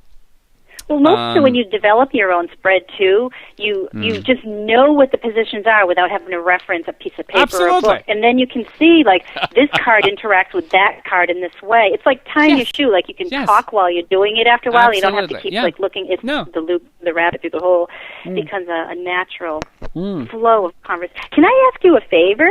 Can you throw down one of those cards? They're so beautiful, and specifically ask the deck like what it can tell us about oracles. Absolutely. That's what he did, right? I want to see what comes up because the deck is beautiful. It's absolutely amazing. Let me just tell you.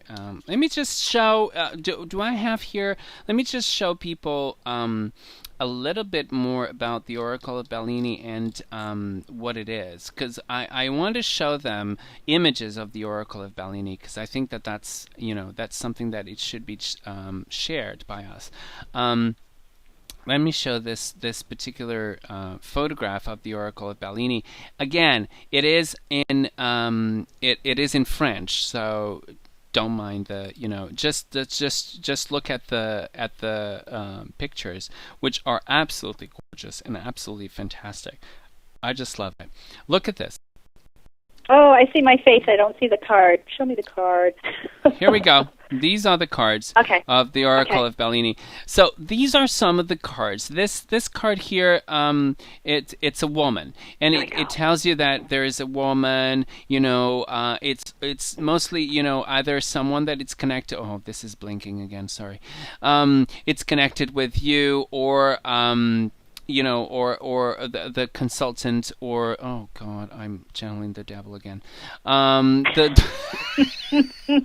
It's the consultant. Either if it is a woman, this is the card who actually goes with it. This is the key, and it's kind of destiny. So it's a key. You can see that it's a key, but it's also destiny, and it's open. It's opened the way, so you can actually there's something coming, or there is something that you're not telling me that it's crucial for this reading, or there's something that you're hiding that you're not really actually opening. I want you to tell me what it is, because I need that information. Now, the thing that I go with that, Donnaleigh, it's different from everybody else. When I read with this deck, I want to know every single piece of information. This is not a divine deck. This is a deck that you actually can ask the questions, but you have to deal with the information that they give, the consultant give us. So tell me the story. What is this about? Oh, it's about my husband. And I kind of I don't know, but he's looking at women in the street, so I'm kind of worried. Okay. So that's what it is about. And when I get that information, so this is not a deck that you can just, let me just, what do you have to tell me? You know what I mean? So it's not really that. You have to have some background with it to kind of flesh it out with the cards. And the cards will tell. So this is what I think the Oracle is more than anything else. It's that you need a little bit of story. What do you want to know about? You know what I mean? This is not a deck that you can actually, yes, you have to know what it is.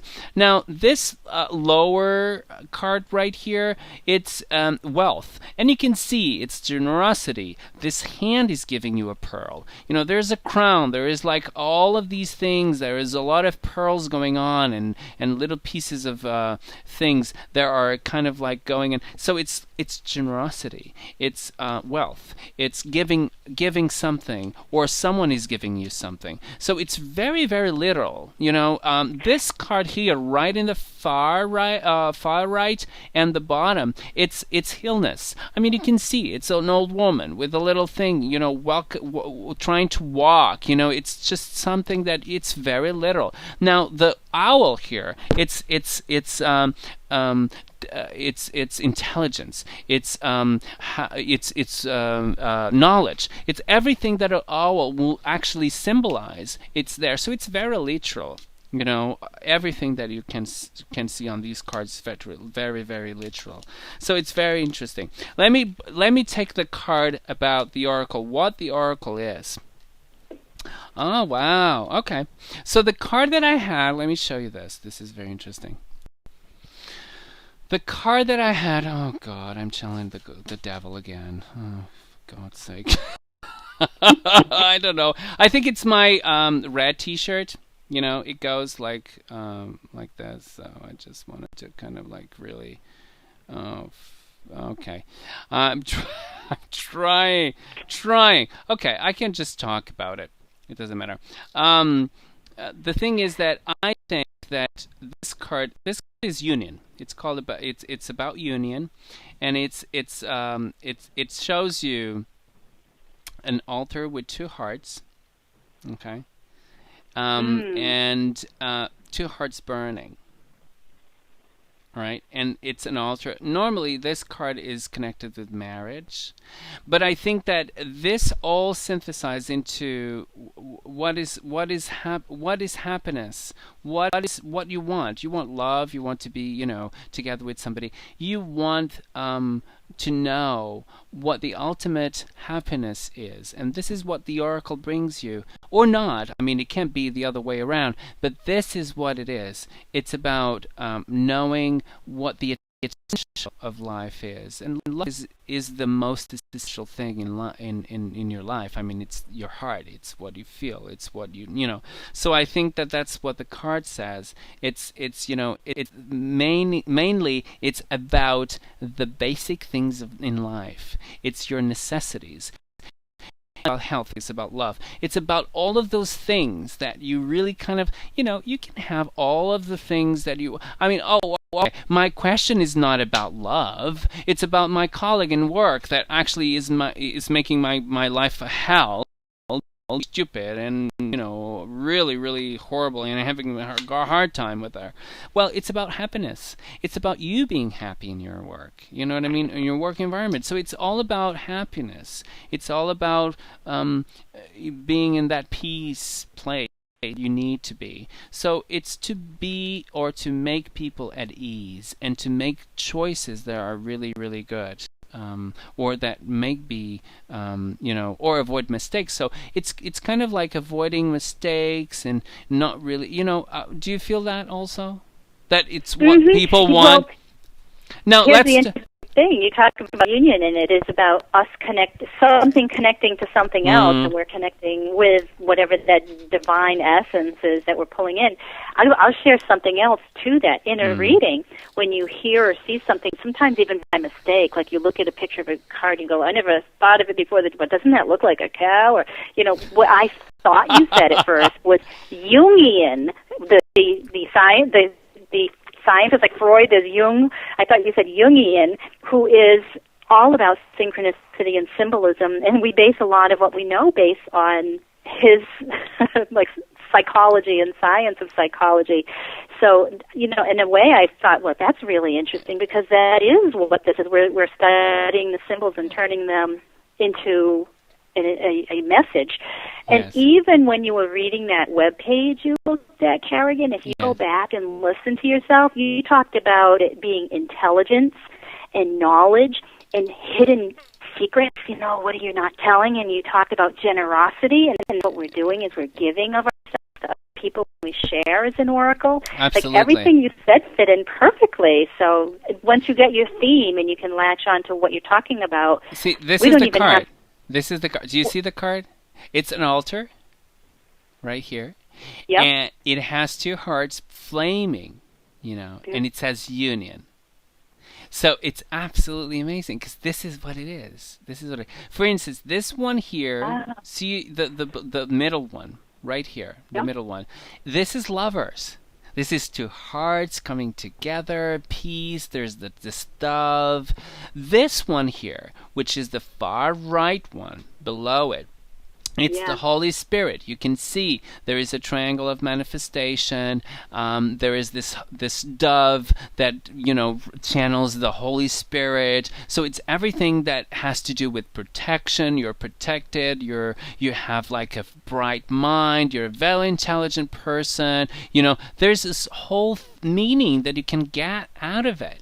Now the far left, for instance. It's the wind. So the wind is blowing your flag, everything is going your way. It's really literally. I mean, there's no interpretation onto it far more than what it is. And the images, as you can see, this is the moon. It's a moon card. So there's an astrological correspondence of the card with the planet that it is. Now, this is sun. This is awards. So you can see there is this condecoration. I mean, it's just this star that can, it's the laurels. So this is victory. This is accomplishment. And it's a sun card, which is absolutely what it is. It's absolutely amazing. I really, really, really urge you to kind of like look on these cards and see what you get out of them, because I just love it. And the same message comes through, because if you look at the cards, even the cards you just pulled up here, we've got the sign for female here twice, which I have, this and the moon that I pulled up Emily's deck at the beginning were both very feminine, intuitive cards. And then, I mean, just the stuff that you just talk about is like you start to repeat. I noticed that too. Once in a reading, you say everything you're supposed to say. It starts to just like cycle and repeat again. Yes. And so no matter what oracle you use, we're getting the same types of messages. That's so interesting. Yes. I want to show you the oracle of the triad, because I think it's important for people to know the oracle of the triad, because it's so beautiful. I mean, these cards are absolutely amazing. It's astonishing artwork of this woman. Her name is, again, Monique Dupla, and she's absolutely amazing on cards that actually show us, and she did this from scratch, so it's nothing that we actually kind of can not based on anything. This is just her work. I mean, she did these cards from scratch, which is a wonderful thing. When you have someone that it's so creative that they can actually do these cards from scratch, it's absolutely amazing. I just love it. And for some reason, I have this thing about oracles that come from France. I don't know why. Yeah. Don't ask me why. But these are the cards that I want to show, because I think it's important for you to have an idea of how beautiful these cards are. They really are beautiful. I'm trying to find kind of a very nice picture of it, because I wanted to show what it is. But tell me, Donnaleigh, what is your perfect oracle? I mean, what is the thing that you say, okay, I'm really kind of comfortable with this one. I can just tell you anything you want to know, about the oracle. What do you use that really is that kind of so amazingly attuned? Tarot, no question about it. But I think it's because I just practice with it more. If I gave the same attention to, say, runes or even the crystals, I think I would say unequivocally, hands down, this is the best system you could use. And I think where we put our attention and really teach ourselves, because I haven't allowed myself to go in the classroom of the other oracles as long and as I have with tarot, and to talk to other people about it and learn what they can teach me. So I have to kind of learn on my own with the crystals. There actually is nobody out there that does it quite like I do. So it's not quite the same learning experience, but I think that if you find the system that fits you, like for you, it's interesting because you felt those cards were very literal. And when I look at a deck that I connect with, to me it looks literal. And if I show a person that really does not feel comfortable with tarot, I'll say, what do you think is happening in this picture? And they'll be like, well, I don't know. Her hand is on her head, and but they have no energy. No. Let me just show you this. This is do you see? With the cards with the star and the hand. Yes. Yep. So this is, let me just go back a little bit, and then let me just show you again. So this is like the middle one on the top row. It's lumière, and that's actually the sun or light. Lumière in French means light, so it's really kind of literal. I mean, it's the light. So anything that it's connected with that, it can be said to the client, saying that you're kind of like a bright person, or you're kind of like you have this wonderful energy going on, or you're blind by all this light. You know what I mean? So you can go on depending on what they are asking. Now, this one, the far left on the top row, it's called the magus, or the one that really knows everything, the sagesse. And it's you have two eyes, in the eyes of Horus, and the eyes, the two eyes, and then you have the pyramid, which is like the one eye, or the two eyes that overlook everything. So it's the one who knows everything. So it's just so beautiful. The imagery, it's absolutely amazing. Now, obviously, the far low road, far right, it's love. It's love. It says amour, and that's love. And you have a heart, and you have like this sword to it. Now you can just say, you're in love, or you can just say you were betrayed. I mean, it's just something that, you just kind of feel it. What is it? What are they trying to tell you?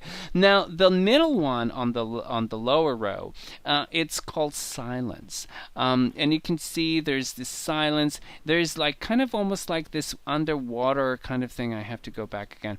There's underwater kind of thing. There's this wave kind of blue thing right here. And when you're underwater, there's no sound. Well, there's sound, but the sound of the world is kind of muffled. You're not hearing quite right what people are saying to you. You're selecting what people are saying to you. You're only hearing part of it. You're only hearing 50%. Pay attention. Are you distracted by by something? So this is the things that really you can grasp from this oracle. I'm just sharing this passion with you.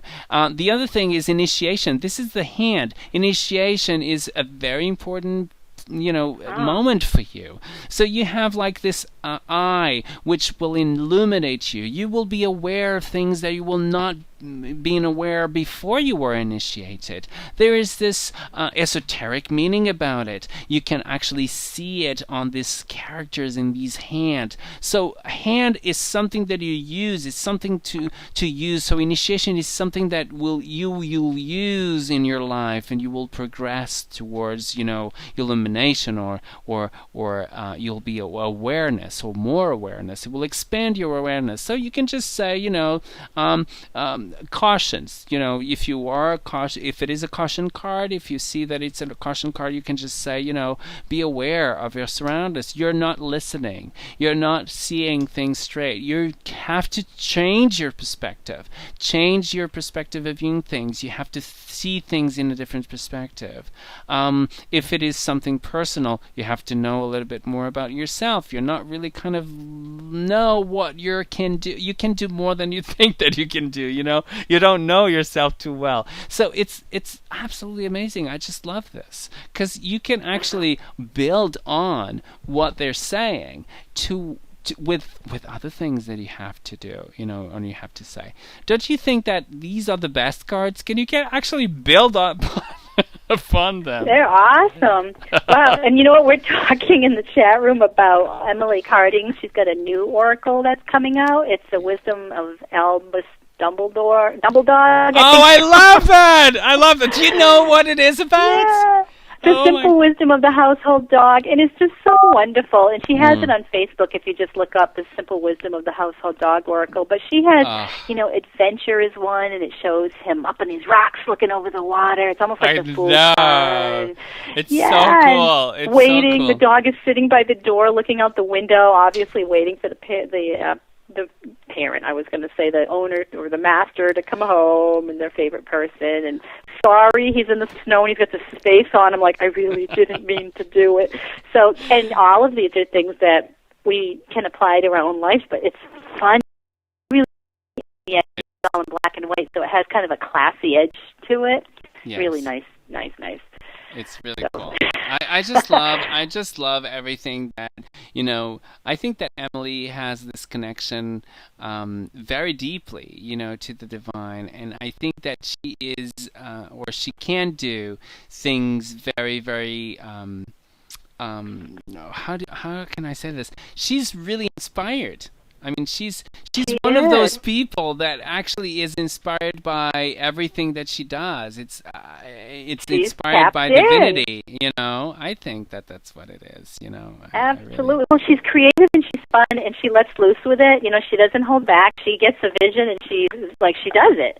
And, Yes. so many of us think of things, we never manifest them, and she just puts it all out there. Very, very creative woman, and what she does is always different. There's a lot of cat decks out there. There's not really much out there with dogs on it. And the Tarot of the She, that's a completely unique, even though it's a tarot, you can use it. And if you're only familiar with oracle decks and not tarot, you can still slip into it quite comfortably. And I have to say, when I do personal readings for myself, that's Yes. the one where I get the guts come out in that one. That's talk about entrails. My entrails fall out with that deck. Yeah. You want to know the thing? One of the things that I really would love to do, and this came about Facebook. I mean, we really have to be very. I don't know how to say his name because it's very difficult for me to pronounce the name of this Mark person, but the guy who came up with Facebook. I mean, this is amazing. We just Right. we just linked with each other, and I long for the day where we can be, Emily, you, me, everyone in the same room. This is what it is about. I mean, Yeah. this is what it is Yeah. about. We are human beings in this earth, and I think that we connected in various ways because, Emily did the cards and the tarot and all of that, and we read them, and it's just amazing. To me, this is what life is. This is what life experience is. We experience each other. This is what it is. People don't bees. really, you know what I mean? People don't For the really kind bees, of. yeah. I know. Don't waste your time in wars and fighting and, whatever. This is what happiness is. It's Yeah. to know all these people, wonderful people. Now, tell me, do you have any stories about clients of yours that obviously become anonymous right now, but, that are absolutely incredible that that were surprised to yourself? I mean, ooh, wow. I was like, I didn't expect that. I didn't see that coming. That that you used more than your tarot. That sometimes you're doing a tarot reading and sometimes, bam, something come up that Yeah. it's not tarot at all, and you know Well, that the it's one- not tarot. It's true, and I have such chills even now, even just thinking. Like all the Yes. hairs on my arm just went bloop right up. The weirdest and most surprising things, I think, are those when we're not pulling from a picture, that you feel this thing and it comes out of the blue. So those times, I mean, there are many of them. One particular one that happens to come to mind is when I was doing a psychic fair and with readings, and she said, could you bring in my grandmother? And what I ended up seeing was this man, and he had a leather apron on, a very worn brown leather apron, and he was on a slanted thing, and he's banging, and I kept hearing cobbler and shoes and cobbler and shoes. No, she's looking for her grandmother. So I'm like, well, I'm seeing this man, and he's got this lightish hair, and it almost looked like a comb over type of thing. And I says, and I'm just seeing shoes, and he's working on shoes. And she says, that's my grandfather. She goes, you couldn't bring my grandmother through? And I'm like, what are the odds of me finding a cobbler out of the ethers, So, but you kind of have to go with what you're given and take it from there, and then it will lead you to the place you need to go. So I Absolutely. hope as people listen, they understand that even if you think you get something that is related, but maybe not what the person was seeking, you have to follow that breadcrumb trail, because then it will take you to where you need to go. Well, let me tell you this. Let me tell you this story. It's about this oracle, right? It's not about tarot at all. It's about this oracle. And I had a lot of clients that actually talked to me and called me and came over and all of that in Portugal. So there's this old lady from Lisbon, okay, and she had property in the place that I was living, and I was not living in Lisbon, I was living in somewhere else. So she came to me and she said, there's this friend of hers that said, I had like this fantastic tarot reader. They didn't know it was tarot. It's just called tarot. It was actually not tarot. It was the Oracle of Bellini. But they didn't know better. So they said that it was tarot. He reads cards. He reads cards. He's very, very good. So we should go there. Now, this woman is almost 80 years old. I mean, she's very, very old. She's a very nice lady. And she came in. And she said, I have this house for sale in here, and, this is Tomar, so it's kind of like it's a Templar city. It's very beautiful. It was founded by the Templars, which is absolutely amazing. It's very magical. And she has this property in there, and it's not selling. So she came to me, and she said, what should I do? I can't not sell this property. I don't know why, And I keep hearing this voice said, she will not sell it. And I'm thinking, oh my God. Okay. So I asked the question, what is this property and who did it belong to? Did it belong to you? Oh, no, it was my husband's. Oh, okay. And before that, who did it belong to? Oh, it was my father-in-law. And I said, okay. And what did you do? Did you like you? Oh, well, he was not really fancy of me, but he kind of like, he respected his son's choice of a wife. And I said, okay. And I keep repeating, she's not going to sell it. No. And I'm thinking, okay, just keep it cool. Keep talking with the lady.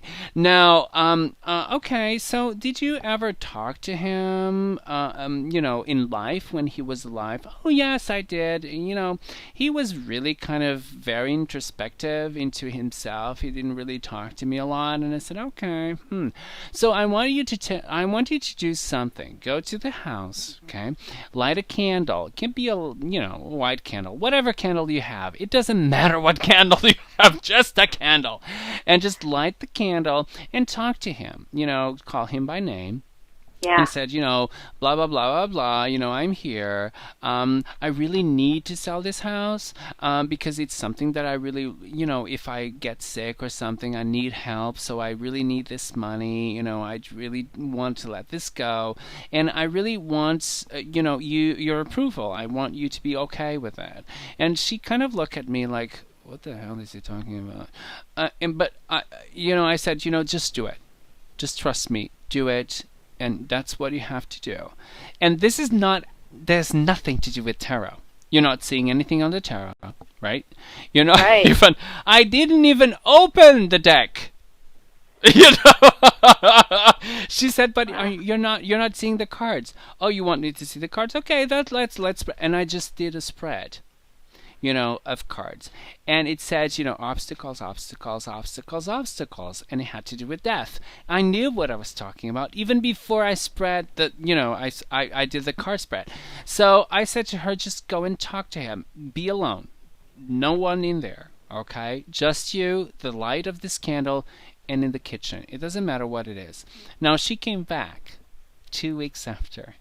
And she said, I sold the property. And I said, really? Ooh. And I said, yes, I sold the property. I went there. I did that. I feel very silly. But I begin to talk about it and everything. And I begin to talk about him, with him, like he said. And then I looked at the fireplace. I mean, not the fireplace, the place in the kitchen, the hearth of the kitchen. And I looked and I saw him standing in there. In the fire was going, and I freaked out because I didn't know what to say, but I just said it's okay. And when I said it's okay, he went on. He disappeared. And I sold the property the next week. Wow. And I said, this is what it is. This is what it is. It doesn't matter. It is tarot. It is the Oracle of Bellini. It's the Oracle of the Tri. It doesn't matter. If it does work, it doesn't matter. It doesn't matter what it is. We are people of the Oracle. We are the Oracle. It doesn't matter what we use. Do we use, I don't know, pudding? Whatever you use. It doesn't matter. Macaroni. Can I tell you a funny story before we go? Go I ahead. just went on this retreat with Joanna Powell-Kober. She created the Gaian Tarot. And the woman sitting next to me got this. It was some kind of, I don't know if it's cucumber soup or, avocado soup. So it looks like it was green, right? And I can send you a picture of this. I have this on a blog. They put this sour cream or some kind of cream something on top, Yes. and they just, they just like randomly drizzle it. Yes. And I looked at it, and I'm like, you got to be kidding me. That's like her. I think it was the 6 of fire card. I'm trying to remember if it was 2 of fire. But I could picture the woman swinging the fire, and her dress was going out, and the fire's going around her, and you hold the card side by side with it. And I'm like, we're soup divining. So pudding, soup, it can be done. It happens. It doesn't matter. It doesn't really matter. It doesn't matter if you are, and I believe this. People say, "Oh, everybody can read the tarot." Yes, everybody can read the tarot, but only a few can be an oracle. Oh, Only a interesting. few That's can be an- beautiful. And that's what it is. I'm sorry if this offends people, but that's what it is. A few people can be the oracle, and it's passed to us. It's not our fault. I'm sorry. You know what I mean? It's not our Do fault. you think maybe it's because those are the people that devote to it? Absolutely. Absolutely. Rather than you made like some being a- sacrifice. You made some Yeah. sacrifice to it. Yes, absolutely. And it is good. It is good. We relied on people they are the oracle for so many centuries, and we keep doing it. It is Donnaleigh. It is whomever. It doesn't matter. It is those people are remember this. When you go to a reading with Donnaleigh, remember that she is connected with the oracle before her, and that oracle is connected with the oracle before her, and before her, and before her, that connects her to the first fire that was lit when mankind discovered fire. That was it. So these people are special. Don't underestimate tarot readers. Don't underestimate oracle readers, because these are the people who can help you. And these are true people. These are not just okay, I'm going to buy a tarot deck, let's just see. You might be surprised. Sometimes you might be the one who actually is connected. And you make that connection. It's almost like an outlet. You just connect to it, and that's it. And you're kind of for some reason you find yourself connected with, all of that. And it's, whoa, yeah, but you have to accept it. Just do your job. And that's what it is. We are all very grateful for you, Donnaleigh, and because you're a unique person. You're a unique oracle. And I consider you an oracle, that it's connected way beyond in time. And sometimes people don't have this kind of like perception. Well, maybe not. Well, I just learned this. Well, yeah. But you have that. It's natural to you. It's like air. You breathe in and you just talk about it. You don't know where it comes from. Well, that's the sign of the oracle. You don't know. You don't need to know where it comes from, but it does. So that's what I think about you. That's amazing. I just posted a link to the soup in the chat room. Oh, that's very good. That's and very good. if anybody listening in the archives wants to see the soup, all you have to do is if you just go to Donnaleigh.com, just my name.com, and if you look up the blog in the search box, it's called Meeting the Guy in Tarot, G-A-I-A-N, and it's called the Master Mess. You'll see a picture 3/4 of the way down. There's a nice avocado soup with doing a dance, and the card is pictured right next to it, so you can compare what the two look like next to each other.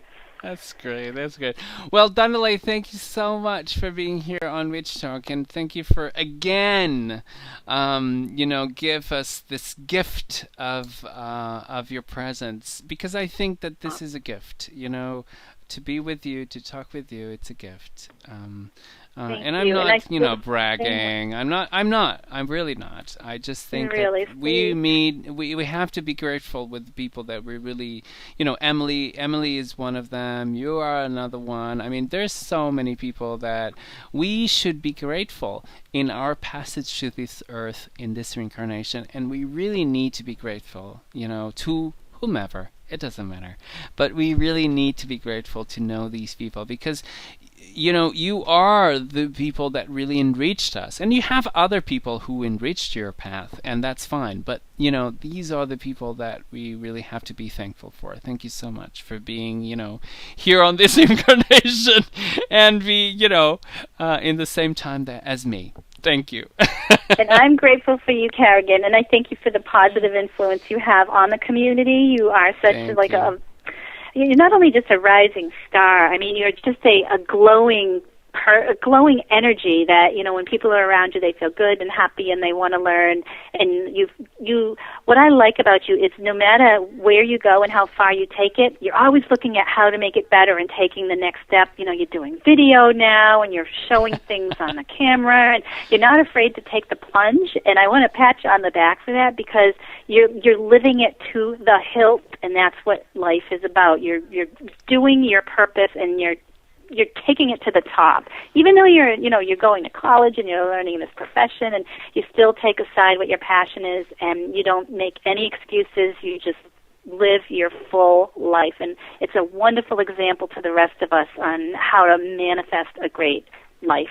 So I want to thank you, and you're just a very positive influence, which is fun to hear you. Thank you so much. Thank you so much. Don't go anywhere, because we're just going to finish the show, and I'll be right with you, okay? Thank you so much for being here. Thank you. You're welcome. So here we are. This is the end of the show. I will see you next week for more Rich Show. Until then, have a wonderful